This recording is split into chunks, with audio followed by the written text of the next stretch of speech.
Welcome back to the North American LCS Freak, here with the one and only Azael in the flesh. That's I can't me. believe he's even here. It's amazing. We're going to talk about Varus and how he's gotten better in 7.2. It's actually pretty interesting watching him sort of flourish. He's like the most picked bottom laner right now. He's banned sometimes, but he's very often first pick worthy.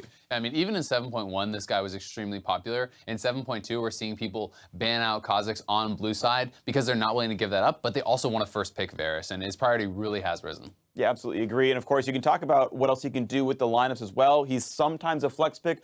Haven't seen it much this year, but we know he used to be a successful mid laner back in the day.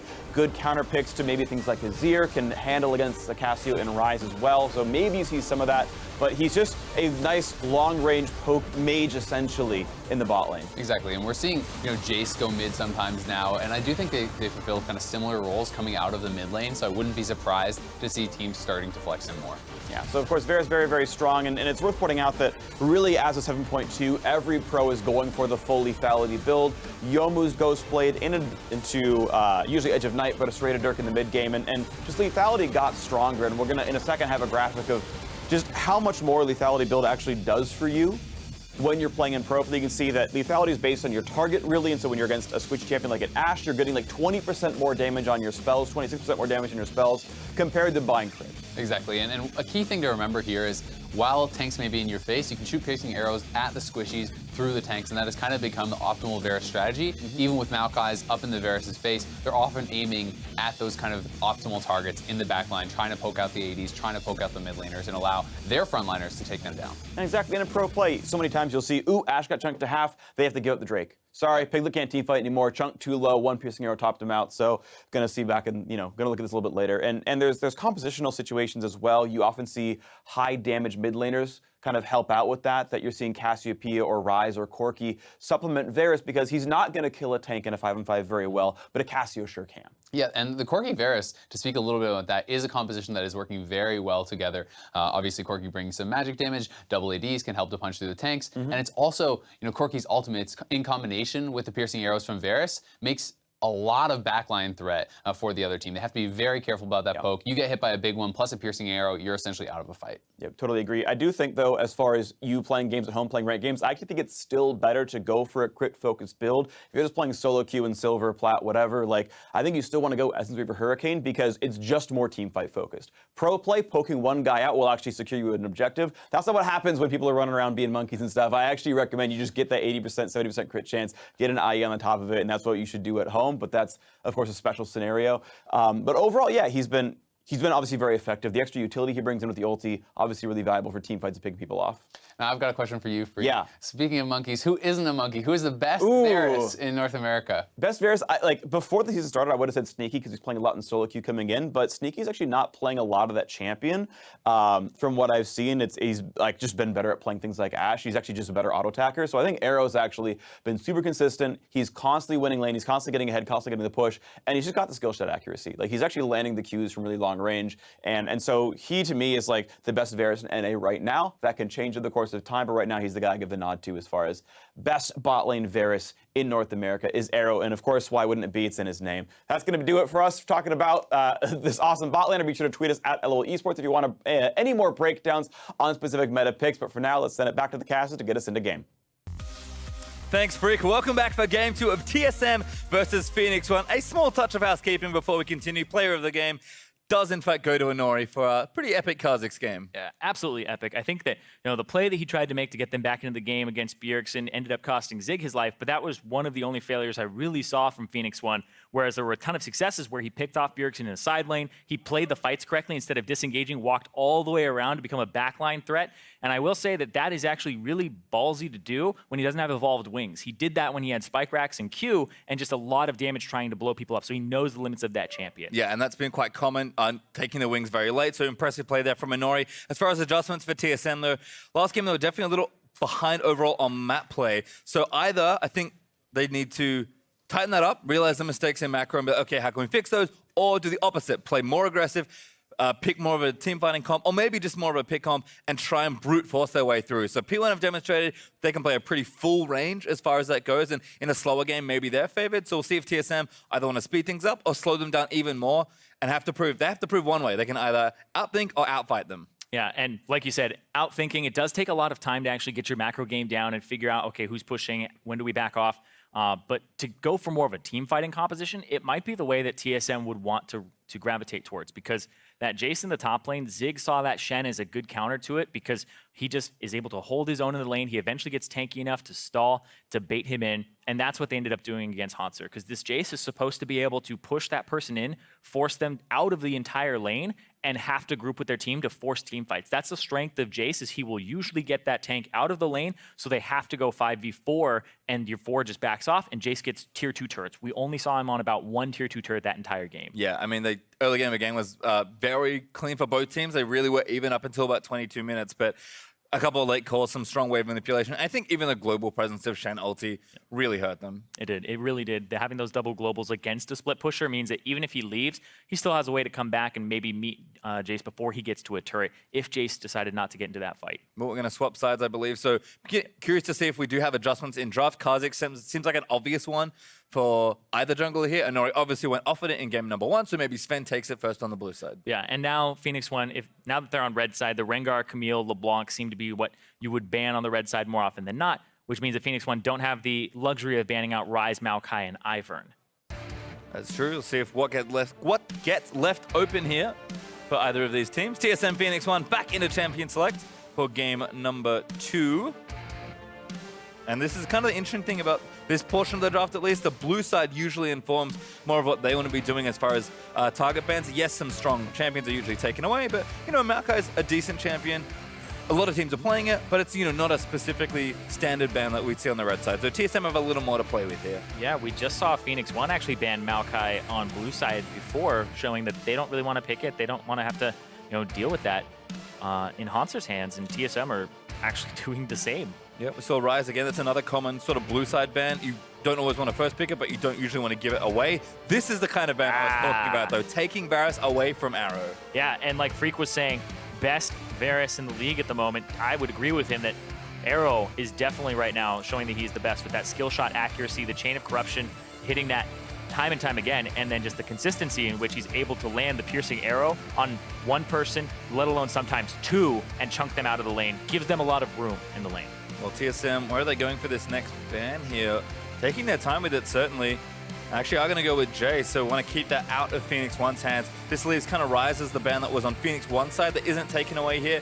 But Phoenix One also kind of know that we probably should ban Rengar. So if Phoenix One ban Rengar, I'm curious to see if TSM want Kha'Zix or they want Ryze, because they will not get both, depending on what happens here in the last one. Some people are okay with giving up Ryze because of the fact that they can play Cassiopeia into it and have an okay time. But the Realm Warps that Bjergsen was able to pull off, you either leave both up and you get Kha'Zix in return for the Rengar, and there you go. Yeah, and that's the trade they're going to make here. I kind of like these bans from TSM. Phoenix One waited a long time to kind of make their bans happen. I think they were debating what to do here, but this is an obvious first pick Rengar for TSM. Phoenix One don't have either Camille or LeBlanc to take, but they can do some other things here as well. I think it's an interesting trade for Phoenix One because of the fact that if Rengar is banned, they take Kha'Zix, and then you're left with things like Rek'Sai and a little bit down the tier list, Lee Sin, etc. So what Phoenix One are saying is, we at least want a jungler that Inori can hard carry on, build damage, where Lee Sin, he'll build tanky halfway through his build, right? Rek'Sai is pretty much tanky from the get-go. Yeah, and Phoenix One, kind of knowing this, might look to take the jungler third pick here in this phase. Jhin and Corki will be the lock-ins for Phoenix One, so another blind pick. Corki for Ryu. Ryze, of course, not available, but Cassio looked just fine, at least in the lane for Bjergsen. Maybe the map mobility isn't really as there. It's a little unsafer to go into those side lanes, so we'll see if Bjergsen wants to adjust his pick, but he's got pretty deep pockets as far as champions go, and TSM do have some more picks to make here. Seen a little bit of this. We'll see if Shen is the next pick for Hauntzer. This could be a TSM teamfight composition with an Orianna coming through as well as the Ashe. I think the Orianna would be what they would want to gravitate towards in that mid lane. It does okay into Corki, and then you have the ball composition with the Rengar jumping in. Well, hand seems pretty forced here for Phoenix One, though. I like what TSM are doing. Again, mid laners, particularly Bjergsen, and the role in general right now has a lot of champions you can fall to. They take the Kha'Zix, which they kind of have to, because TSM will 100% use a ban on it if they don't take it. Yeah, very much so. Definitely in that top tier, that top echelon of junglers. And now the bans begin towards that mid lane here in Phoenix One. What do they predict is coming out? Because they don't have to ban supports if they're first picking their support. 10 seconds. Phoenix One, I mean, Adrian's also been playing lots of Nami, which is pretty different. so maybe he doesn't care that much about the support echelon. Syndra's going to Yeah. be banned here, at least for the first one. So I think what they do is you ban mid laners if you're Phoenix 1, then you first pick, or first round in your second phase, your top laner because you see the Shen, and then you pick your support knowing what you're going up against. Could be the Zyra. Expect another mid lane ban to come through here. Yeah, Phoenix 1 probably going to keep picking on Bjergsen for a little while longer. And TSM, they banned the Tahm Kench again. It's good into the Ashe. It's also good with her, but Yeah, all probably right. predicting them to play. And there's They that smelled it. expected Orianna ban. They were able to smell it there. Figure out, okay, they want to play the Orianna. They want that ball delivery system with the Rengar. And there's Gangplank banned again, so Good into Shen.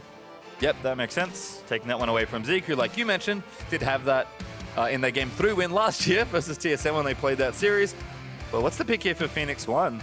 If you want to go really hard, you pick Fiora, or you pick Nautilus if you're just going to be, tank top. You could pick Poppy to try and stop the Shadow Dash and also the Rengar jumping in, but the Nautilus just has more lane priority. Heard the immobile AD carry as well, so Zeke going to take tank v tank this time, as far as the matchup goes. And TSM banning one support at least, kind of leaving this pick pretty late. Of course, they have to round out their team comp here, so they'll finish off the draft. But kind of interesting to see what Bifrost wants to do on support. And then, of course, how we finish off that mid laner as well. So where is TSM going? Looks like Karma for this pick. Just going to run down the clock. Make sure they have maximum time to let the draft fall in. And then what's Bjergsen's pick here? He knows his mid lane matchup pretty much assuredly. It's going to be that Corki for Ryu. Does he go back to Cassio? Like you said, he probably wanted Orianna, but it's not going to get it. I So think Cassio would be great here. You have movement speed increase. Oh, okay. So double teleport. So what TSM are saying is you guys actually out-roamed us, out-pressured us, had more 1-3-1 pressure. So now TSM are saying we're going to have the Shen split push with the two globals. We're going to have the Rengar go between the two lanes. We're going to have the Ashe for picking. And we're going to have another teleport for Bjergsen in the mid lane. And the Assassin definitely is something you don't want to 1v1 in that bottom side of the map or on the top side. And I think it explains the support pick as well. More defensive, more mobility-oriented instead of teamfight-oriented. Yeah, because when we say 1-3-1, that 3 has to have some type of disengage to get away if a larger number of enemies actually come in on them. So the Karma with the Mantra and the Shield, able to get everybody away, speed them up as they try to run out. Yeah, and Zyra, the last pick for Phoenix. So they, okay, pretty obvious what the plan is there. I mean, they can't see the summoner spell, so they've got a pretty good idea of what's going on.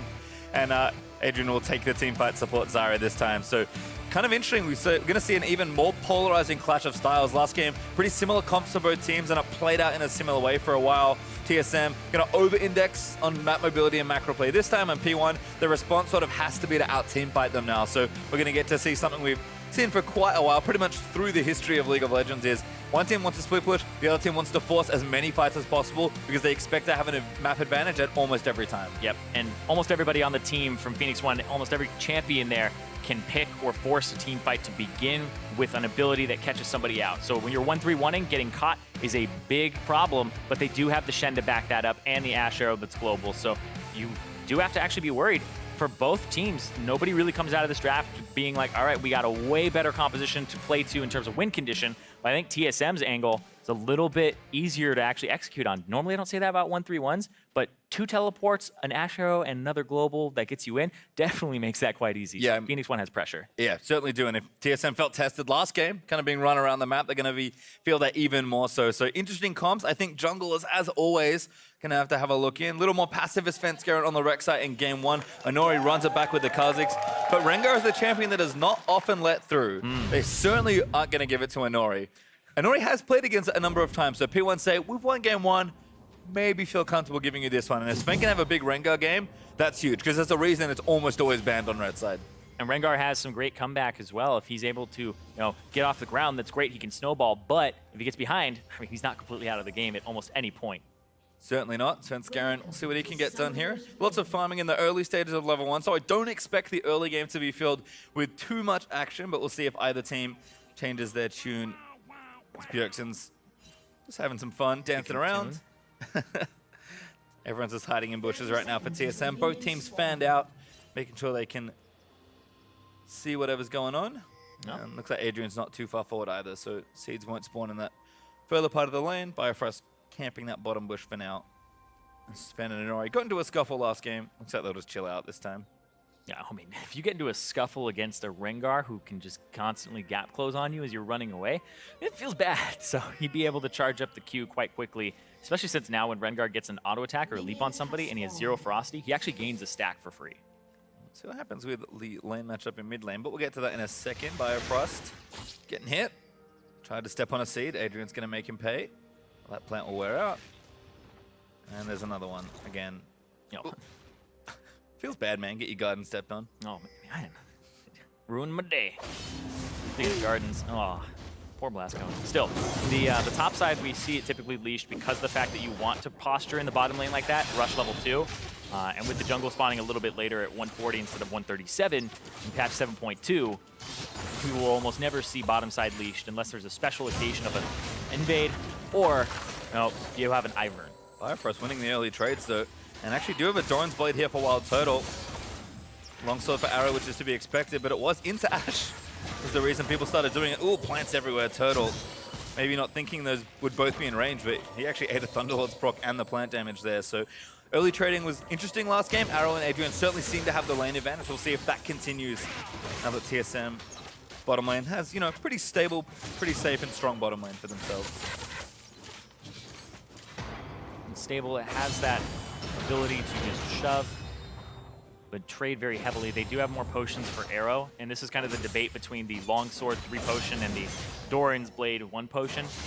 If you have access to the minion wave, then Doran's Blade could be better, because you don't make anything of lifesteal if you're zoned off, but with supports like Zyra that have the range to just zone you off of the minion wave, then 3 potions is usually what people want to go for, because the fact they don't actually have to have control of the wave. Oh my god, he wants to fight him in half. Doesn't have red buff though, and Nori's just going to leave. He dipped out of vision, he's going to try to get the slow. Bjergsen zoning away, but that's a flash from Svenskeren. Ryu now fighting it in, and he's flash over Svenskeren. W is enough healing, needs a little more. There's the auto attack for Ryu, and first blood as Bjergsen dies back in, but Ryu stays alive. Biofrost here though, good little roam, but Adrian's also come up. This could be a disaster early for TSM, but Biofrost backs away. Ryu makes it out, and he has the blue buff on top of it. Bjergsen still has priority here though, because he has the fact that he has the flash, and he also has the TP, so he'll be able to come back. But Svenskeren, oh boy.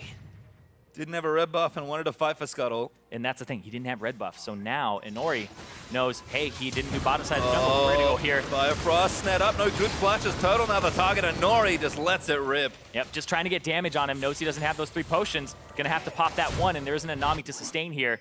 Look at that though.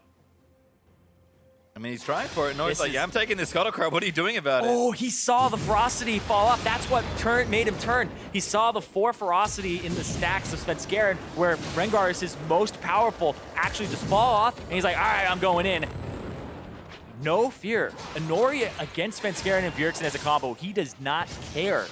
He's just going to play the game the way he likes to play it. And like we said, he's a known Rengar player, was playing it last year, and now Rengar's completely in vogue. If there's ever a player that's going to notice the little things like that in those skirmish situations, it's going to be Inori. So Sven, he thought he was out, I think, with the W heal, but not this time. And that's a pretty big advantage early on for P1. They get the first blood. They're about 500 gold ahead, and Turtle and Biofrost are still dealing with Zyra plants. Yeah, constantly having to deal with them. Mid lane, though, Ryu, it comes back with a Hex Drinker. So making sure that he's just got a good matchup up against Bjergsen and Inori. Ducking in and out of the brush, just pushing him away. This is the weird thing. He doesn't even have priority mid lane. Ryu is at the turret, and Bjergsen's like halfway up the lane. He's still pushing up. That is actually crazy, because you could be punished very heavily for that, but he doesn't care. Yeah. It's the right move. Well, not quite level 6 yet. Bjergsen be a lot harder to catch once he does have his ultimate ready. But it's been landing nicely. A little bit of a CS lead there. Couldn't quite turn around the exchange that happened. So instead, again, Bjergsen's going to play safe, use the Echo Q to farm up wherever he can, and looks like Toto went back for a Warhammer, interestingly. Yeah, Essence Reaver, yeah. Which then begs the question of why wasn't the longsword start, but he does just want to sustain off of the minion wave. Svenskeren top, though, actually didn't. Walter could make it happen. Red buff's in, going to leap forward, flash from Zig. Yeah, Svenskeren, normally if you're in combat and you can use your ferocity and you use your Q, even if you don't hit anything, it'll generate a stack. It looked like he was just either trying to close the gap or use the cooldown there to try and get a ferocity stack, but it didn't work out for him there because he was out of combat. But he does get the flash out of the top laner. Level 6 for both these mid laners as well. And Nori looking around. It looks like he just wants to steal away the jungle. So we'll try and take the Raptor camp away from Fenskeren, who we just saw on that top lane. Smart stuff again from Inori. Taking a lot of damage here from these Raptors, but kind of knows that his mid lane is there to protect him just I think in he leaves case. him. Leaves one up. What a jerk. Maybe two. All right. And leaves him up, so that's only 20 gold to pick up, very low experience. And that means he also doesn't really plan to re-jungle that quadrant later. Doesn't have the jungle dominance just yet, especially against a Rengar. It becomes risky, so it's an opportunistic instead of one that he plans to repeat. Level 3 Zyra, though, sneaking into the red buff. Gets a control ward down. That was quite a journey from Adrian, but does manage to slip in there. Good control ward, little trio from P1, controlling that right-hand side. In the meantime, Bjergsen still pushing in. Has himself a nice little laning CS lead, but Ryu not too bothered, just going to take what he can. Huh? TSM going to need to collapse for a play, perhaps, although they have evened up the gold for now. Yeah, 4 people kind of gathered around mid lane. Wild Turtle's going to go back down bottom. He's actually by himself right now. So let's play it safe. It looks like it might be a Tri-Brush ward that they want to get out here. They find the control ward. So everybody just kind of runs mid, provides some wards. Zig, no, he's gonna have to slow. I didn't see what happened, but guess who got taunted into a turret? Yep. It was Zig. It might just be just the fact that the Shen does so much damage with the grasp and the percent HP of the Q. And if you're able to interrupt the Q, then Nautilus just kind of has a long, slow, sluggish journey back to the turret. So if he gets pushed out of lane again, no teleport. The last 2 times that's happened to Zig. It's kind of the some of the things about Shen that feels a bit strange, but I think if you play a lot of him, and Zig, you know, we saw game 1, very experienced top laner on the champion, he's actually surprisingly good in lane. Yeah, he's actually quite good in lane on these tanks, but this is a matchup that's not working out for him, and Inori counter jungling the blue when his top laner doesn't have priority, and his back and his mid laner doesn't either. This is just... And evolving right there. Yeah, I can't tell if this is just like he saw Svenskeren on the other side of the map, or if that's just he has the instinct of he's going to be on that side. It's just the timing. I saw an exclamation mark ping from Yeah. TSM. Like, Clearly a little what? unhappy. Fitzgerald's like, come on, man, this guy's in my jungle. That's my job. I'm the Rengar. This isn't supposed to happen. Happening right now, Inori just had such kind of a good flurry of jungle performances. Maybe recently against Dardoch wasn't too happy with himself, but this game certainly against Fenskeren, who arguably was the best jungler coming into the split. They're trying to get him back now. They're trying to say, hey, you took our blue buff on top side. We're getting control of yours on the bottom side here. Rengar ulti, who they want. It's actually Bjergsen leaping onto Inori. That's going to force the flash. Arrow goes wide, but good attempt from Turtle, forcing out the summoner. Yep, but they also got Bjergsen's summoner for that as well. So he flashed to try and get the stun, and Inori had to flash the wall. Does the open up. Snared again, they need to block the shots here. We're going to get burnt. Ryu's coming from the other side, though. They're actually flanking Turtle. Here's Inori. Bjergsen needs to cover for his teammates. Last bullet lands on a Bifrost. Turtle forced to flash. Fenskeren still there. Inori leaps in, but it's just more poke from P1. So close to taking out Turtle there. Almost gets him. But now they have to back, and that's their blue buff. I believe it's still safe. It's still up, and they'll be able to hand that to Ryu. Nice little play there from P1. TSM overreach for the pick, knowing that it's secured on the buff, and instead don't quite lose anyone, but won't counter jungle the blue. Ryu gonna get it at pretty much 0 mana. Yep. Oh, dive possibly coming in top here. Zig, no mana, barely any HP. Gives it up. Wave Yeah. wasn't pushed up. Yep, wave wasn't pushed up, you're right. But this is good from Bjergsen. We kind of expected him to be more roam heavy on the Echo and try and influence the other lanes. His lane matchup is just fine. Echo doesn't really win that many matchups 1v1, but if he can get lane priority, push out, and then influence other areas of the map, Bjergsen thinks maybe that's the best way to push our team to a win this game. Yeah, and last time that Bjergsen had actually played the Echo in competitive play was summer of 2015. So it's been a long time since he's actually touched that champion and played it in this setting. Oh, it's like riding a bike, though. You get right back on. He's definitely practiced on this as well. Again, talking about deep pockets, Oh, yeah. Bjergsen is one of the players with very deep mid lane pockets. Why you can't do a pocket pick with him, because he's like, it's all the champions. But I do think that this teleport will be coming into play more frequently as the game progresses, of course. He hasn't really used it for gigantic trades with Ryu, and then teleporting back to lane just to get a good buy. He's just kind of holding on to it. I think sort of reinforcing the amount of map mobility and presence he wants to show. In the meantime, Haunter getting his lanes pushed in, but Shen does last it well into Torah, and kind of troublesome for Zig because he's falling pretty far behind in CS. He's actually 25, approaching 30 CS behind right now. Yeah, and looks like he's like roaming mid to just get some vision down. And I talked about like the pick versus the Poppy for the Nautilus. Having the Nautilus instead of it means that he has priority in the lane, and another catch on the Wild Turtle. But yeah, he has priority in the lane because of his wave clear. So the Shen, every time we look up there and Zig is getting chunked out, it's from Shen's part of the map onward. He's just getting pushed under turret, but Shen is actually picking up those CS. So good on Hanser there, whereas Zig struggling a little bit in that lane to actually finish off those minions. Plants don't give it away. Bifrost sweeps. Gonna step. Oh, he doesn't want to step over them. Oh no, he got gold though, so yep. All right, Svenskeren gets mad, kills the plants. Wild Animal ravages Adrian's beautiful garden. Caught in top lane. Sponsor still winning these trades with Zig. Zig gonna try and make it back happen. Caster Creep's doing work. Inori coming up as well. And maybe looking for a dive, actually. It would be hard to dive the Shen. I agree. But it would especially with a teleport echo. Exactly. I would say it's easier to do than dive pretty much anybody else on this map, though. If you dive the Echo, he snaps back. The Shen uses the ultimate.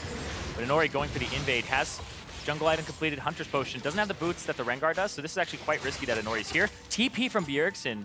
I believe, no, yes it is. TP from Bjergsen. They're trying to collapse on Inori because he's spotted from the Rengar ult. I like this play a lot. Inori getting chunked already. They can't still see him though, and now Ryu's actually running with the package. Bjergsen gonna get Stand United in. Haunter gonna join him. Ulti's away, and actually gets a kill fade away onto Inori. Yeah, and I said it earlier. What is Inori doing? He's invading when they don't have priority in their lanes, and when they don't have the proper positioning either. Like, before, it was risky, and I was like, is that right or not? And now that's definitely wrong. He's definitely being a little bit too greedy. Yeah, greed is the right word for it here. As Bjergsen had 3 people in his lane briefly, but he'll collect a CS as Arrow and Adrian were moving in to respond to the play while Turtle. Oh, TP from behind. He's actually running towards the other side, away from the Nautilus. Doesn't have too much else to do. Bifrost's going to try and get away, but Depth Chart's going to be committed. That should be a kill for Adrian. Flashes in for the snare. Bifrost down. Where's Turtle? Oh, he hits the dodge away. Execute. Well done, Wild Turtle. The only time that you can actually say kill yourself and it's not Flame. He got away with it. Make sure that he dies to the turret. Doesn't give away gold, but he does actually give away a death timer because of the positioning.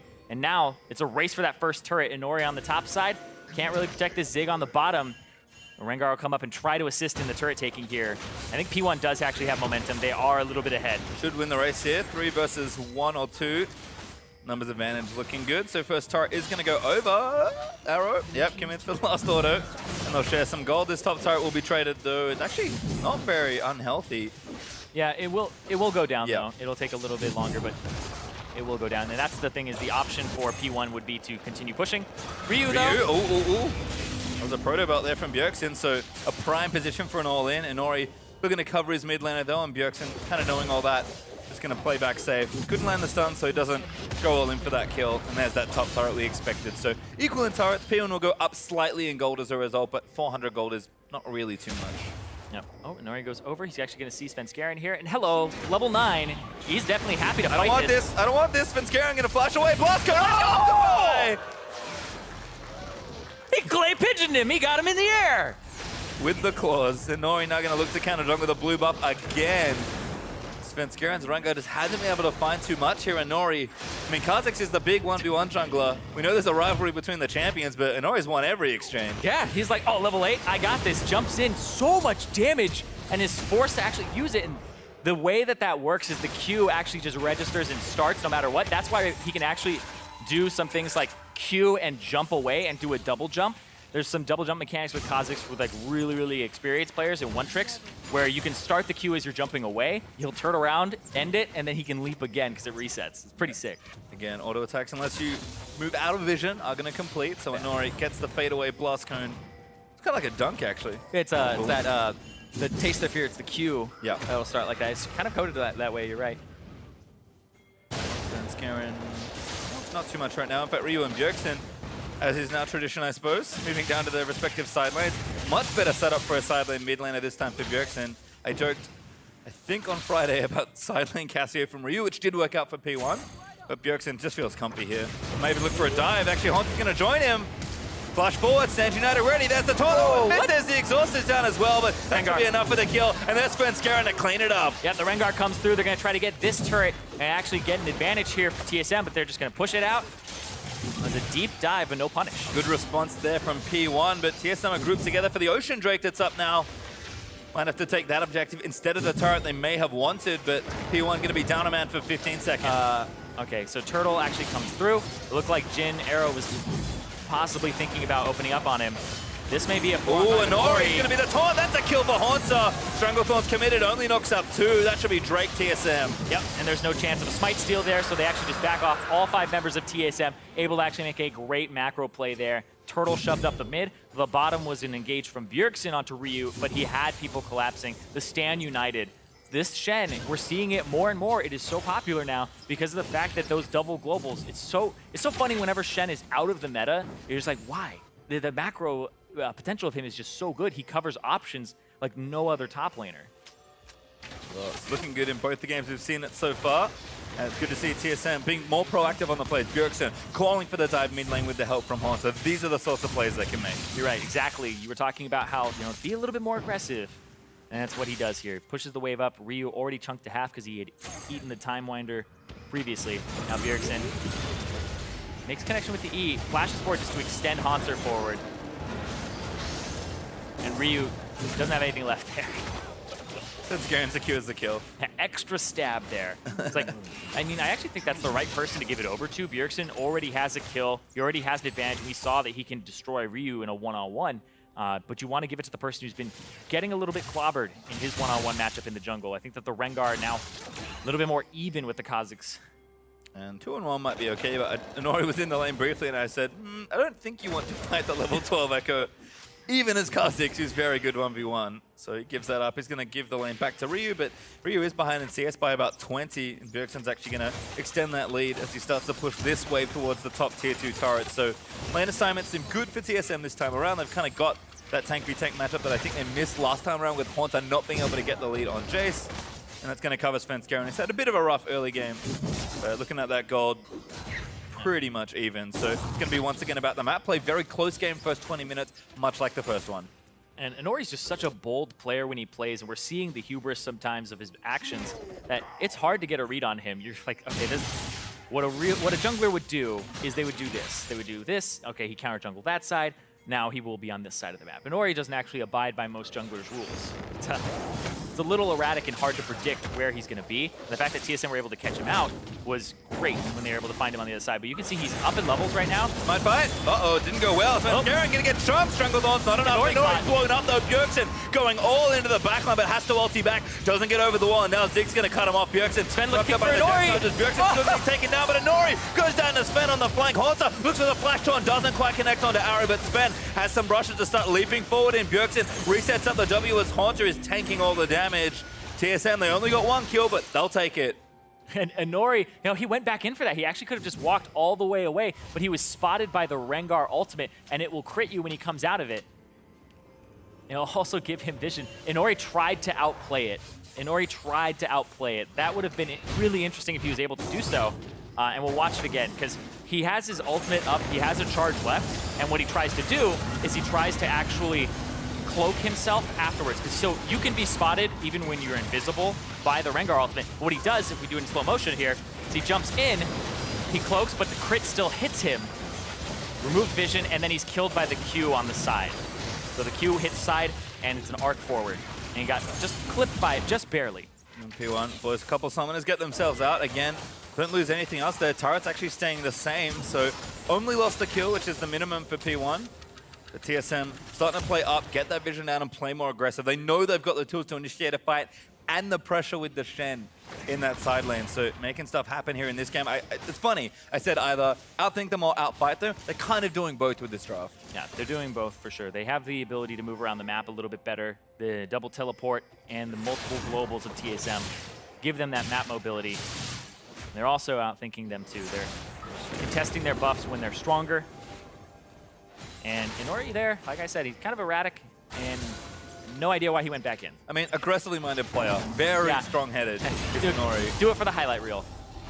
And that was kind of the play he talked about. Trying to outplay Rengar, gets himself killed instead, the only death in that fight. I mean, certainly calculated aggression. He is a good thinking player as well, but he will always favor the aggressive play rather than the defensive play. Yeah, he can be a hero, right? That's the thing about him is he's clutch, right? Inori is a clutch player. He can come up big, and sometimes you need them to open up the game for you to actually just allow your team to have the lead. Otherwise, you just sit on your hands. Inori's not the type of player that's down. Oh, Stranglethorn's not enough. Good little outplay there from the ulti by Echo. Gets some healing out as well. Turret, though, will stay up for Phoenix 1. Haunter, though, working on a bit of extra gold advantage. dancing around the turret, but it goes down somehow. Yeah, the Tiamat helps him clear out those waves, and then the fact that he has both globals up, Zig doesn't have a single one. This is the worst situation to be in as a top laner versus Shen, because Shen just keeps pushing bottom, and then now you have to push up, and this bait could be from TSM, where if they have Svenskeren ulti, could be a backline threat here, and they're going to engage. Zig, stun follows as well, and now Svenskeren's looking for a squishy. Who does he want? Eats a Jin trap at Zig, who's going to get caught down and killed. Sven still looking, good snare from Adrian, nice follow-up from Arrow. But TSM, they make the play. That's exactly what I was talking about. Like, this is a bait because Zig, you know, because he doesn't have globals, he has to force something as a 5-man unit, or else Haunter goes to your tier 2, and he claims your tier 2 turret. You at least got the Stand United out of him. Now he has the TP still, so now he can go back to split pushing, he can go back to doing what he just did. And Zig will be able to match him, though, and hold on. Good flash Sven. Didn't get tagged by anything else, so Snare not connecting there for Jin. TSM might have to give up this outer turret, so P1 looking to stay around longer. It's aggressive, but it could give them a trade. Yeah, Ocean Drake also coming up in 5 seconds here, so this will give them priority on Ocean. They're already there. Kha'Zix with the Q involved in the fact that he'll be able to reset it quite quickly. Don't have vision, unfortunately. They might actually look for something, but I forgot they had 2 teleports. Bjergsen actually has his as well, but it looks like with I think when you have the lead, you're okay with giving up that Ocean Drake. It's just an Ocean Drake. It's not going to allow them to like sneak a Baron faster with a Mountain or anything like that. You aren't really too worried about regen because you're a dive comp, not a poke comp. So TSM are okay with giving that up. Yep, and they do. P1 will take it. That's actually their second Drake of the game, but Mountain will be the next one on the table, so both teams probably looking with eyes wide open at that one. Lichbane finished for Bjergsen as well, so that damage is going to increase while Toto getting jumped on by Ryu. Bifrost going to protect him. Arrow is good. Fast bullet there. Coming in. Bifrost gets sniped. And Turtle still trying to fight Ryu, but Adrian's going to flash forward. Turtle gets himself out. Now Sven going to turn it around. Proto pump. Adrian is in trouble. Haunter coming down, gets the kill. Bjergsen exits with the ulti. Sven goes down. And now Haunter trying to tank it up. Zig joins in as well. Committed the teleport to continue the play. Ryu is so low. He can't really rejoin the fight. Haunter's just going to... Ooh, nice dodge from Zig there. Bjergsen still wants it though, gonna dive. Inori's coming in. Ulted. That's a mistake. Arrow gets one. Haunter locked up. That should be 2 there. Inori stays alive and shuts down the top laner. Like you said, when presented with an option, if it's safe or if it's going to be aggressive but could get you killed, Phoenix1 are going to take the aggressive option. They are not going to sit on their hands. They're going to try to make the game theirs and wrest it away from TSM and trying to do a Baron. Yeah, Ryu again just stuck around and now going to look for this Baron. Inori takes out the crab.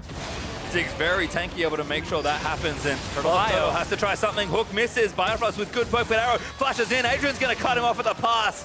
Arrow now on a rampage as Bifrost, the only one really on this P1, a forced off Baron, but TSM keep getting killed. Exactly. They have to get off the Baron, though, because Svenskeren came back up. Svenskeren has ultimate, and so if he would be able to get there quite quickly with the extra movement speed. Ryu, it doesn't matter who he's going after. He doesn't care. He gets arrowed in the face. That Arrow's just accuracy. Biofrost is on the backside of the turret because that's where he was forced to go, and so he doesn't have much room to actually operate. Adrian goes down here, but Arrow in the middle of the fight has the crit up, hits Svenskeren, finishes him off, reloads, and he's actually just right up in front of everybody. Zig provides the peel with the movement speed slows. Bjergsen tried to chase Ryu at the back end of the fight. Haunter also looked for the tank, missed that taunt, and it continues. But this is awkward because they had the Ashe E go through, so it may have given them a false sense of security that they could kill them, but Zig's ultimate there, the knock-up, hitting both members is what allowed them to have the CC to turn. It looks like Svenskeren almost got caught there by, I believe, the Jin ultimate, as Arrow has that on cooldown. Yeah, Haunter helping him out though, manages to commit his ulti to shield him and ward away the rest of P1.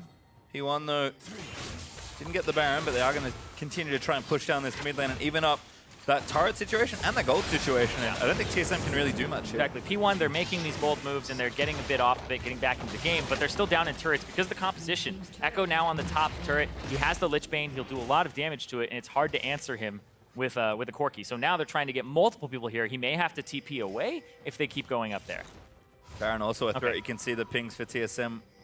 Wondering if they're there, maybe looking to take it. Haunter will move his way back down here, blast himself over and get lanes pushing. I mean, this is kind of where TSM's comp can come alive. P1 needs to play them carefully around the map because Shen, he pushes waves well with the tier map, but doesn't take turrets that well. Echo does both. Yeah.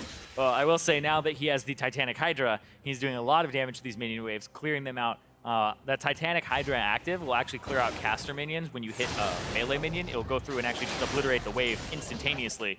And it's an auto attack reset for the turret too. So there's a little bit more threat now coming out of that Shen, who you can see is 2 levels up because of the fact that he just gets to split push the whole game. He gets to be a little bit more fed and have these CS falling into his pocket. He's almost 100 up too.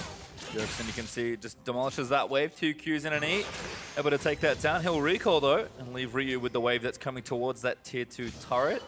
Mountain Drake up in a minute 55, so another tension point about to open back up, and some pretty big objectives on the table.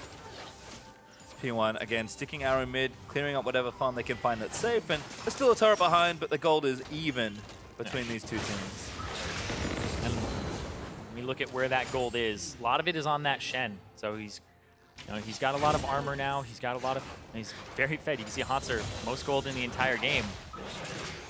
He's doing really well for himself, but that's not the damage. That's not the people who are going to be obliterating the backline. Whereas Arrow has a decent amount of the gold for Phoenix 1, sitting at 4-0-1 himself. Down in CS, but he's been making those picks. He's making them worth it too. Yeah, and you can see, Haunter now pushing in towards that tier 2. Bjergsen is stuck around to really continue to push that wave forward. TSM are forcing a lot of pressure in the longest possible pass on these side waves. In fact, Bjergsen looking for an all-in here. Yep. You gotta split them up. Yep. Split them up, 1-3-1, and then collapse.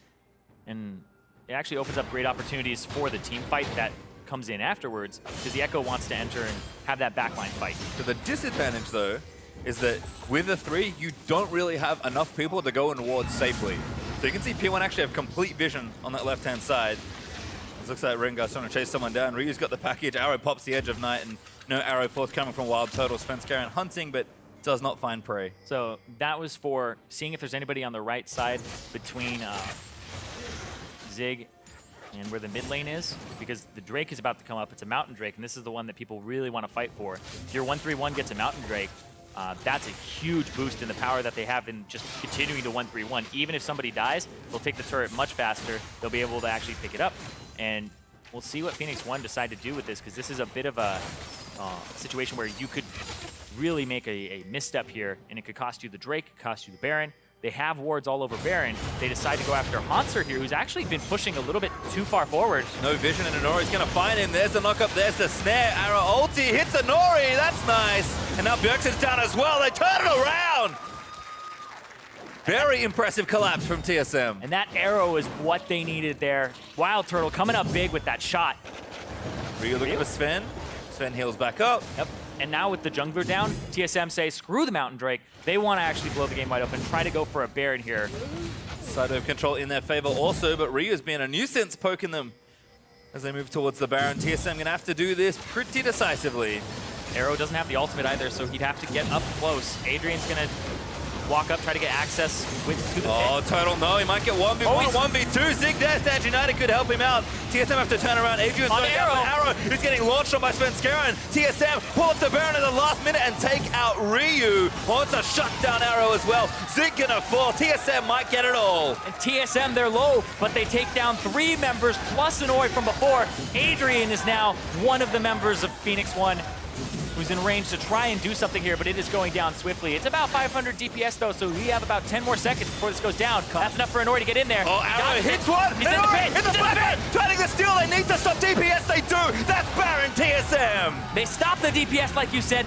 He's the only one hitting it. Inori cannot get it, and it goes over to TSM. We talked about big breaking points. This is the breaking point of the game. Yep, Adrian had used the ultimate previously. Arrow had used the ultimate. They have to walk up. They can't snipe people like Svenskeren out. Arrow has to flash away there. And Hanser, I said maybe he's not the guy doing backline DPS, but right there, he definitely was. Big points there for TSM. And you can see that catch really put them in a bind. And that arrow from Wild Turtle came up big. Smart force from TSM. Kind of got everything. Got the jungler, went to Baron, forced the fight, and got the fight and the Baron. That's maximum for TSM, and now they're in such a strong position. They have a lead that P1 kind of had in Game 1. They won their big Baron fight. They're going to take the Mountain Drake as well.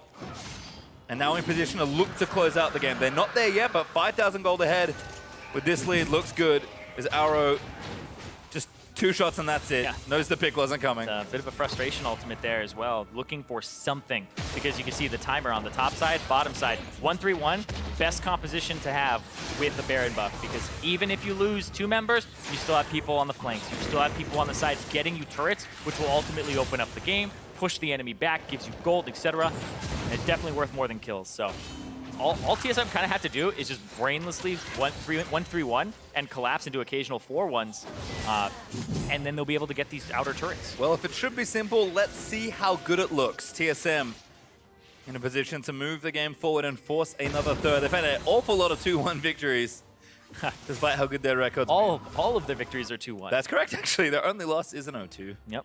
TSM, all 2-1 victories. Phoenix One, on the other hand, though, all 2-0s. Been looking good. Turtle shoving the wave out, and looks like the team is going to stick together maybe a little more. And Nori, he's a prime candidate for an Ash Arrow. None forthcoming just yet. Bjergsen did take the top lane tier 2, so 4 turrets to 2 right now with mid lane being worked on, and even Hornsa on the Shang with a lot of help from Baron is also a threat on the structure. So TSM doing exactly what you said, collapsing in all 3 lanes. I also said brainless, too. Really, they just have to push up, and you'll get objectives here. And it's one of the best compositions for it because you just constantly buff up all of the minion waves. And sure, you could do that with any composition to split up 1-3-1, but the fact that it is a normal 1-3-1 composition with teleports, with ways to reinforce and collapse if you want to do that. So you get to kind of run the other team around the map, get chip damage here, run to the bottom, get the chip damage there. So you get to keep all 3 waves in your favor. Bjergsen actually went for the turret. He gets himself hooked, but the parallel convergence is there. Rolls his way out of it and gets healed as well by the redemption arrow. Finds Zig. That's not the target they really want, but Arrow, he's out of bullets and he didn't do that much damage. Yeah, and you can see the whole time, Hanser's pushing waves into the bottom side of the map. That's scary. That's something. He's got on top of a ward. Like, Back to mid. yep, and back Them around. Just keep rotating. That's all they need to do. Bjergsen now pressure topside. The 3 have to be careful. TSM, though, back away. And this is exactly how TSM want to execute on it. Baron buff, not too much left. They Back need down to do bottom. a bit more damage, but yeah, Ponce is doing work, and this is the problem. Just pulled apart across the map. Even in your base, which is a very tight space for you to walk through, you still struggle to defend all 3 lanes. Yep. And Phoenix One, they now stare at TSM with a 10,000, almost 10,000 gold lead here. About 8 for themselves. The Baron buff is gone, so a little bit of a sigh of relief for Phoenix One. But the pressure is still on. They can't let up that much. No, they can't. But all things considered, not losing an inhibitor turret is really good when you play against a Baron out team that's 1-3-1ing you with a comp meant to do it. So good defense there from Phoenix One. I will say, still behind pretty dramatically, but TSM need an additional step now to end the game. Usually, you break an inhib in one of the inbounce waves, you take the next big objective, and then you just push in and win the game, either from the fight or just having the Baron empowerment minions or the Elder Dragon empowerment helping you. Now TSM need another break in the game to push themselves into that final step. So a little further away than maybe they'd like, but still in a very strong position. Yeah, the minions will definitely not be as tanky for them to actually continue to push up, but they definitely have the waves and they have the levels. So they have the 1v1 potential where Nautilus is never going to kill the Shen. The Echo is never going to get killed by that Corki unless something goes really wrong for him. And especially since he has Zhonya's now on top of it. And Bjergsen's just been having a wonderful game. And so is Hanser. Like this reminds me a lot of like the way that Cloud9 have been playing recently with Impact having 100 CS leads and split pushing, and Jensen in the mid lane also being on Assassins, diving in, and being able to split the enemy team apart. It's one of the best ways to play League of Legends right now. We talk about poke comps with Corki and Varus. This is the other way. Split them up, play them like a fool. Just go for turrets over and over. Bjergsen. Aggressive, doesn't pop any cooldown though. Feels comfortable-ish. Oh, it's been scaring though. He's got a flash, does do so. The rest of TSM gonna run away. It's Hanser working on Zig, but yeah, Zig has to take damage there or else the minions get to the turret and then Hanser just hits the turret and ignores him. So it's a right to stand that far forward and take a little bit of a beating. TSM can't get anything done though. They're gonna recall, heal back up, and kind of put their eyes to the next major objective. Elder Dragon 115, Baron 126, so 10 seconds or so behind them. Teams are going to have another big choice to make. Which objective do they want?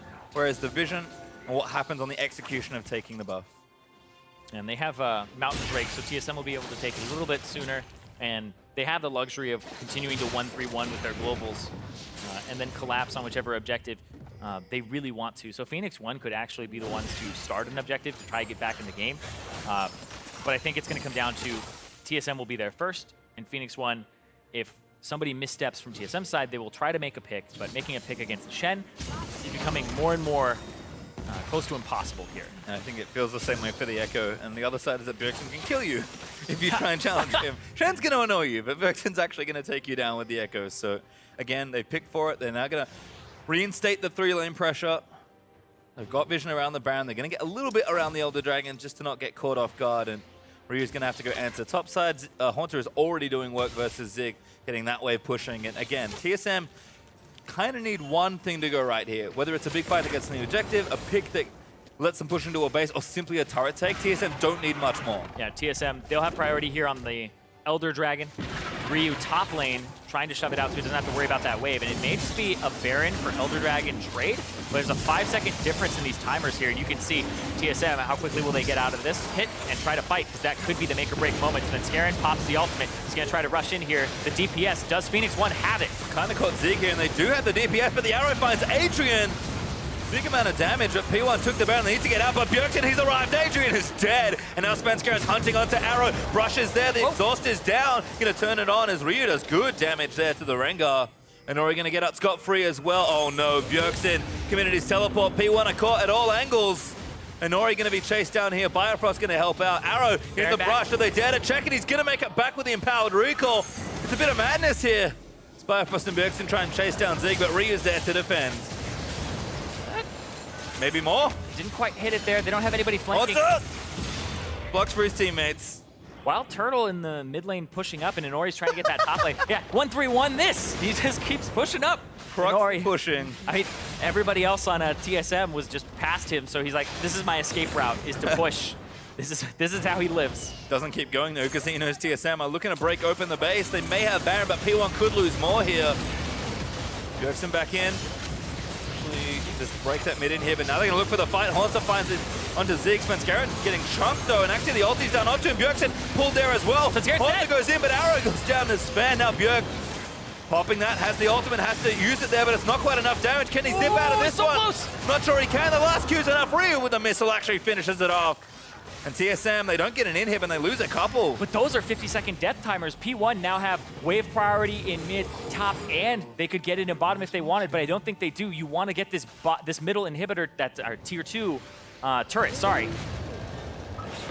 So flustered by that, because it's just the turnaround there. Spenskaren is just playing so aggressive when they can see him.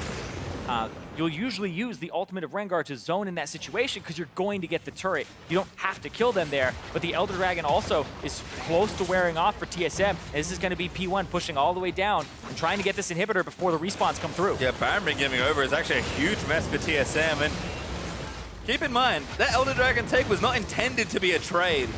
But TSM instead kind of mess up the portion of their next push. They get a couple picked off and they lose mid inhibitor, whereas that was TSM's plan in that last push down mid lane. It's a bold call as well from Phoenix 1 to just recognize, okay, the timer is just off enough that we would be able to get the Baron. And TSM, instead of pulling some people off of Elder Dragon early, they decide, okay, leave everybody there to DPS it down as fast as possible. It's just funny to me how many carries are on a lot of these teams now. You mean we see damage from supports. Look at Adrian there in the Zyra. We've seen like multiple marksmen on a lot of teams in the poke comp. Seen full damage or close to junglers as well. It almost feels like in some ways teams are relearning the average Baron timers for taking, because Barons are melting left, right, and center. We've seen like snuck Barons, trader Barons. They're just falling so fast. I think teams are still adjusting to that change. Yeah, and you saw that Adrian just barely got caught, and everybody else had to kind of use their gap closers, get over the wall, flash over the wall, and get out. Where that DPS was a little bit deceptive because Ryu also had package, and he just packaged over the Baron, so the Baron was taking the intense amount of damage. It actually is a large amount of damage that the package does when you're on top of it. The ratios are pretty crazy. Comparable to Rumble ult, certainly. So oh yes, good usage there for Ryu. TSM, though, have managed to push their way back up towards this left side of the map, and Zig could be the target. They're going to ping on the wave they've got going, but Baron up for a smidgen longer. She just drops there for P1. Arrow finds Adrian. Rengar wants to pick. Bjergsen wants in as well, but he gets stunned up. Now they're staying united. They have to pull it away with the ultimate. And here comes Arrow, gonna look for Wild Turtle. Haunter needs to be body blocking. There's the second shot. Yeah, but Svenskeren off on the right side, gonna go after the turret, try to take it down, try to get access to the inhibitor here. No luck for Knife Cat. That turret's still standing, but the rest of TSM are coming. Sven gets to be out from under that first CC with the W, and now Haunter is gonna frontline it. TSM gonna look to break here. They get it. Bjergsen on wants Ryu. it. He's going for Ryu. Damage is good, He but doesn't have Bjergsen ulti. doesn't have anything left. He gets blown apart by Arrow. Zig loses his GA, but it's 4v4 right now. No, 5v4. Yeah. Only killed the fake part of Zig. Yep. Bjergsen ended up going down there with a 1,000 damage crit there from Arrow from what I saw. That was a lot. Just a ton of damage from that lethality build. That's the thing, you don't have to build that crit on Jin. He's got that fourth crit. Just treat it like he has 25%, right? And it does missing HP on top of it. That's an insane amount of damage there when he's ignoring so much armor from Svenskeren. Let's find out, because that looked pretty messy. It's like 1,100 from what I had seen. But we'll see it again here. Bjergsen jumps in. Damage on the Ryu gets exhausted. Yep. I don't even know if Honori got an assist on that. I don't. 11:25. He died before Nautilus Ultimate had the chance to CC him. Oh, man. Oh, sorry. Ignores the armor of Bjergsen. I said Svenskeren, but it was Bjergsen. Yep, well, that hurt. Insane. Insane amount of damage there. Bjergsen back in 5 seconds, though. TSM did not get an inhibitor either. They've got 2 ones ready and open, but unfortunately they're the only one with an inhib down right now. That will be respawning in a minute or 2. Yeah. The TSM have to start worrying about the next Baron buff, and Elder Dragon 5-6 minutes after that as well. P1 have kind of pulled the game to a point where even though TSM are up in gold, as always, as the game gets later, that gold lead starts to diminish in importance and how much it matters. So their value's going down, and P1 feel like they're in enough control that they might actually win this game. Yeah. P1, you know, we're approaching 6 items for a lot of members. And looking at the items as well, Zig, I like that he went for the locket. He went for the instantaneous shield to make sure that nobody gets blown up by Svenskeren or Bjergsen. And I think that's the right choice here, because you don't want the Kha'Zix building it. You don't want He this might to get happen blown up. either. Zig lost his GA, might lose his real life this time around. Zig still getting snared up, but P1 in to defend. Adrian going to try and turn it on with the Stranglethorn's big ult. He's not going to find anyone. No, Adrian's getting jumped over to Nori. Around the other side, he's going to find Ryu. Bjergsen trying to stay alive as Svenskeren. Awfully low, goes down. Bjergsen lives with Haunter. Still fighting 1v5. Redemption trying to come in to heal him. Spirit's Refuge just big heal there as Trying to well. open. Haunter, how are you alive? Gets himself slowed down, but he's out of the cone for Jin ultimate, and everyone on TSM and P1 magically live. And Haunter is just being a brick wall right now versus Phoenix 1. That looked like it was going to go so sour for TSM, where Bjergsen got caught and Svenskeren got chunked out. Bjergsen didn't really have the ultimate available afterwards and just barely got out. All right, TSM, they keep a lot of their summoners in that exchange, so they'll have that advantage if a fight's going to break out again. I thought maybe they were going to go back for a double TP re-engage, but have to deal with the side waves instead. Baron is up in 15 seconds, though. The teams will need to be prepared for that objective. And there isn't an Elder Dragon to pull TSM away from this one, so Phoenix 1 are ready to fight it and looking to fight it. Oh no. But Bjergsen, this is the move that Honori likes to make. He's going to try and win this 1v1. Bjergsen with a big shield is going to get himself away. Still has teleport ready. And actually Sven's going to find himself caught out. He tried to dies. pick off Arrow. But Arrow just does too much damage. And Turtle is caught. Zig, I say that in air quotes, as Bifrost absolutely caught by the rest of P1. Bjergsen needs to make a big TP play. Haunter is trying to fend them off for as long as possible. Bjerg, where does he go? He doesn't have a Joins ward. his team for the Baron. Yeah, he doesn't have a good TP ward. Haunter just forcing them away from the area, though. He's so tanky. Yeah, he's actually ridiculously tanky. He's basically a raid boss now. But P1, they're not panicking too hard. Svenskaren's dead for 30 seconds, so realistically, they're not going to be able to take the objective. Baron is alive, and TSM might set up vision for it, but they have to wait a while for Sven to come back. So P1 pull away, defend their waves that are pushing in. It's just top lane for now, as Inori wanted to be a hero once again. Yep. A lot of damage comes through there. But flashes away and then collapses on Svenskeren to the... Oh my god, Arrow just... Okay, Arrow with the blast cone to, I believe, get a little bit out of range there. And then Biofrost out of position as well, and no GA left. And oh, back of the pit, Ryu and Inori both in there. You know the Valkyrie has a long Oh, cooldown. Arrow Inori killed them. They're actually going to see them, but I think the Baron's going to die. They're not in there in time, and that's a Baron Get out. over. Very sneaky from Phoenix. They're fast, though. They're very fast. Bjergsen has extra movement speed, and Svenskeren is tracking them. Not going to find them, though. They'll make it back safely. They'll be spotted by the wave. And now Adrian going to get jumped on stage and added in. Haunter needs to make it happen. That's a good route. Adrian could be taken down. He does, commits his ultimate and loses his life. Haunter and the rest of TSM can now push in for some turrets of their own. Yeah, and inhibitors. This will be that last inhibitor turret, and all 3 inhibs are now exposed. There's Rock Portal up, but also access to that. Trying to just take it down and trying to get out. TSM. Redemption, good heal. TSM get 1. They've got an opportunity if they can find another fight to maybe win the game, but that would be so risky. Yeah, but Elder Dragon up in 40 seconds. If you're TSM, hey, we got top inhib. Adrian is down for 25 seconds. We have time to siege a little bit more, maybe get another inhibitor before he's back up with the numbers advantage, and then we have the ability to get that Drake, but now they're just zoning from the top. And Nori knows where Svenskeren is, and he's providing pressure onto Arrow. All right, that's the only other inhib TSM can take. P1 have done a good job shoving down the bottom lane minions, so TSM will have to back quickly to get to the Elder. Do they just maybe stick around, try and find a pick, and then take it? I think you stick around and go there, because if you back, you give up control and they can walk straight to it, and now you actually just contest them actually getting vision of the area in the first place. It's getting risky for TSM, though. Haunter doesn't have teleport, at least. He doesn't even have ulti right now, so he can't join if he wants to go back. And TSM are kind of scattered around the objective area. Bjergsen hit the B button. That's not the right one. Now, this is where TSM, you just sit around for a bit and you wait for those minion waves to crash into the base. You get mid priority, play to the left side of Elder Dragon. Zrot Portal top is actually providing a bit of pressure on that wave so it doesn't completely collapse, and that's going to be P1 starting up. Are they going to go 50-50? They might. Sven's tracking in Norway, so they know the flank's not there. But Sven is also on the bottom side, so he's looking for possibly Arrow here. That backline access, trying to deliver! Haunter's going in, they're walking back. Arrow lands in. Sven looking for Bjergsen, dives in on the team fight, and Adrian is getting torn apart by Turtle. Haunter still living for so long as Bjergsen trying to take out the carries. Adrian finally falls down. Haunter's going to lose his GA, but Bjergsen needs to kill the carries. Arrow firing away as Sven slays Nori. TSM up in the team fight, looking to chase it down. Haunter flash on onto Ryu's going to take him down. The double for Sven. The wipe is there. P1 going to fall to TSM. And a hard-fought game between both of them, but TSM are going to come up big in that last fight, and they're going to end the game. Showed a little more gusto in the last few moments. TSM said, no, we are not going to make this safe play. We're going to make a bit more of an aggressive one, and it pays off big. P1 had to do something about the Elder Dragon, and now they're going to lose it all. They're actually going to dive in, try and finish off the ace, but Nexus turrets are melting, and TSM, one more time, going to force a third game, this time versus Phoenix 1.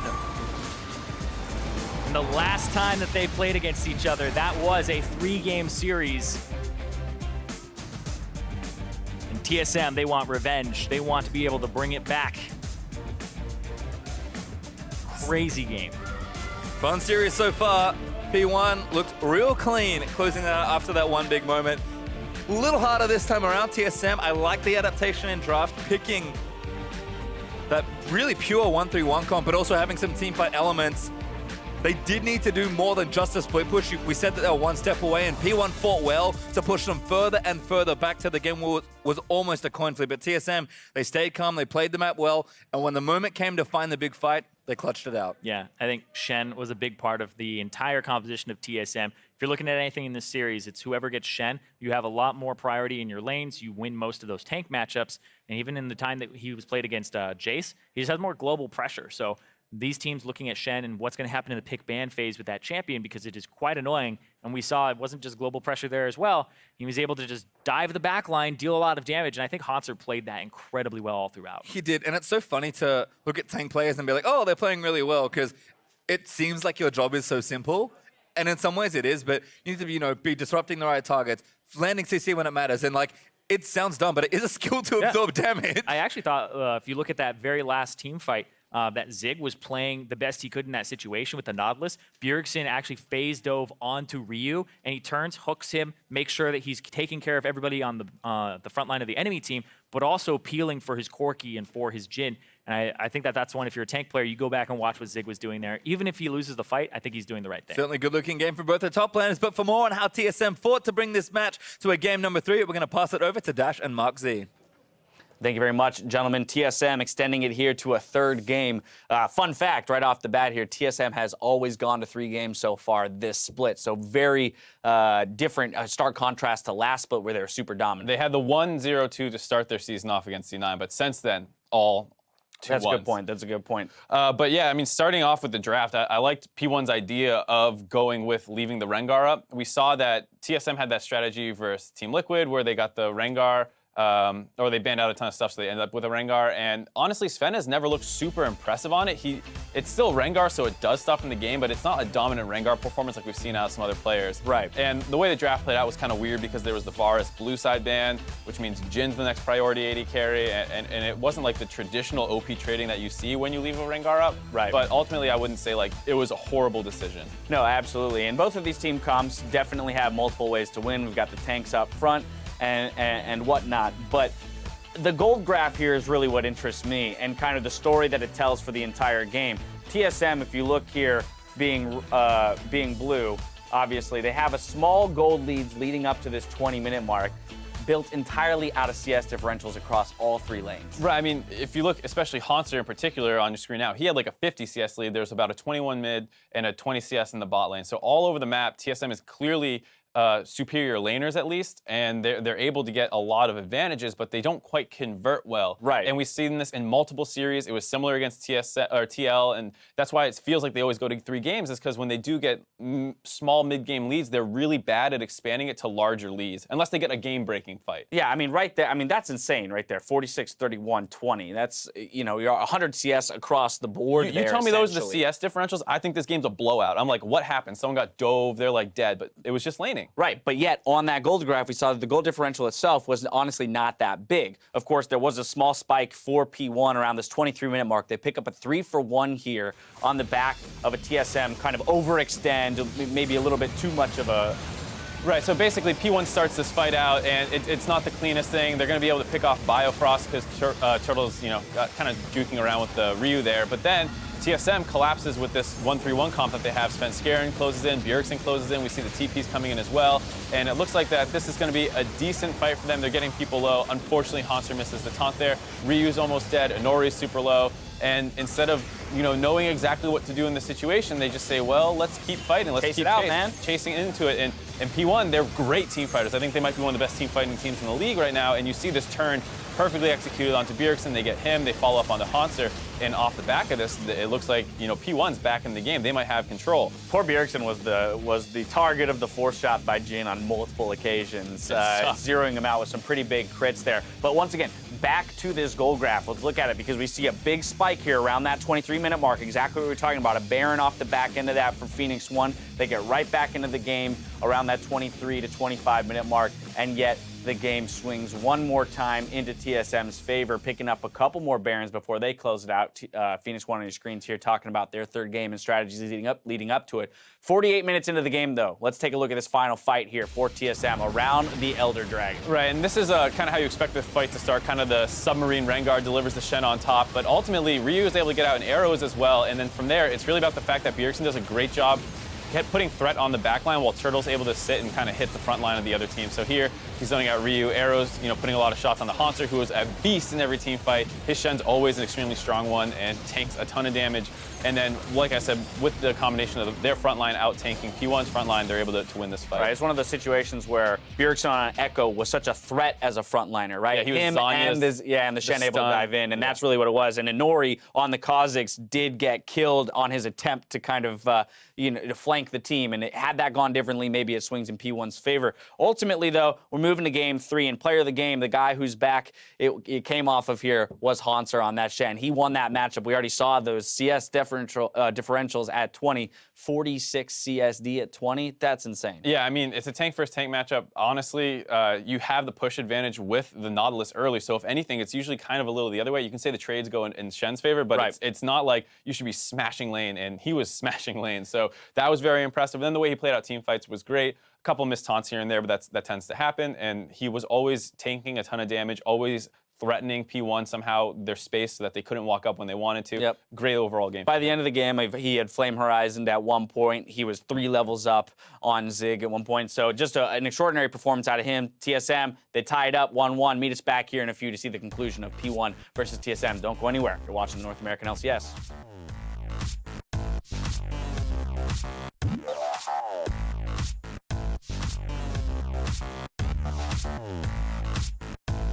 Apparently supports don't need no AD carry. Oh, wow. Vince, I don't need no AD, bro. I don't need you. I don't need you to do any damage, man. Just fucking get out of my game, really. It wasn't me. Bjergsen zoning away, but that's a flash from Svenskeren. Ryu now fighting it in. It's a flash from Svenskeren. W is enough healing. Needs a little more. There's the auto attack for Ryu. Here, come here, kite, Oh shit, kite. Okay, Oh, nice. yeah, nice. Slowly fight. I got lucky. Echo, go, Echo, go. Echo, go. Keep going. Kill him, Baron. Go Baron. Nice. Arrow is getting launched on by Svenskeren. TSM pulls the Baron at the last minute and take out Ryu. Wants a shutdown arrow as well. Zig gonna fall. TSM might get it all. They get it. Bjergsen on wants Ryu. it. He's going for Ryu. Damage is good, He but doesn't have Bjergsen ulti. doesn't have anything left. He gets blown apart by Arrow. Sven slays Inori. TSM up in the team fight. Looking to chase it down. Haunter. Flash on onto Ryu's gonna take him down. The double for Sven. The wipe is there. P1 gonna fall to TSM.